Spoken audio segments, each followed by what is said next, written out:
Lata ji kitchen में बहू के साथ खाने की तैयारी में व्यस्त थीं कि पोते के रोने की आवाज सुन बहू को नकुल के पास जाने को बोल सब्जी में करछुल चलाने लगी।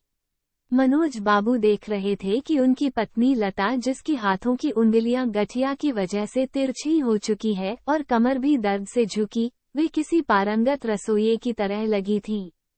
तभी तवे पर रोटी सिकने लगी।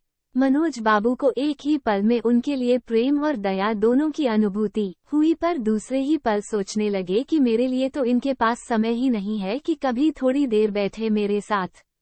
दिन रात बेटे बहू की सेवा में लगी रहती हैं। मनोज जी अपनी सोच में ही थे कि तभी खाना लेकर लता जी भी आ गई।